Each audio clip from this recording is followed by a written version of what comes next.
The 3 dimes and a penny on January 19th, 2011, that wouldn't be enough to get yourself even a stamp. But at the time, you could afford a single Bitcoin. And for anybody who picked one up that day and still has it, well, chances are that it's the prettiest penny they own. As Bitcoin has taken off over the last decade, what makes this virtual currency strong is also what makes it uncertain. And its success continues to keep stockpilers and spectators on the edge of their seats.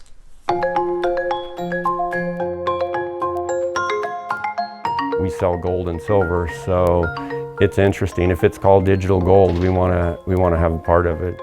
Bitcoin, the mother of all cryptocurrencies.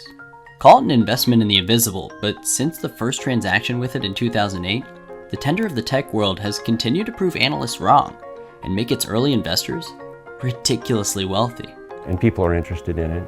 They've watched it since we had it on our sign, since under $1,000, and now it's went as high as $42,000. Most people who buy Bitcoin buy it and hold it. That's what they want to do with it. Almost nobody's transacting with it. I don't part with Bitcoin lightly. One of those people who bought in early is Neosho native Stephen Cole. Bitcoin are precious and they're scarce, and the world has no idea how valuable they are yet. And so I am on a mission to accumulate as much Bitcoin as I can, and I encourage others to do the same. Cole first learned about Bitcoin in 2013 from some coworkers in Silicon Valley and started investing in it.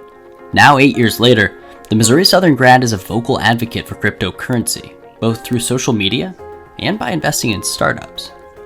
And my biggest focus area is Bitcoin. So companies that are building on Bitcoin in ways that I think are important. Particularly in the areas of privacy and security.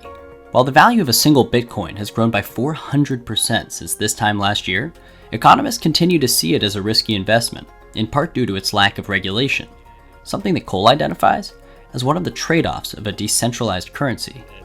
So the same features of Bitcoin that make it so that no central entity or oppressive regime can prevent you from spending to someone else or can reach into your account and take your money. That also makes it so that if you lose access to your funds, if someone else finds the keys that control your Bitcoin, then it oftentimes makes recovery of those funds impossible. Still, Cole believes in Bitcoin more than ever. And for those who continue to watch the saga of digital gold unfold, all signs say the numbers speak for themselves. Oh, I believe its value, and with other people believing in its value, it's going to have value. That's all it gives even dollars value, is if people believe it has value, then it has value. And I think it's going to be volatile, but I think it's going to keep going up until people believe it is not valuable. At the moment, it looks like it's just starting.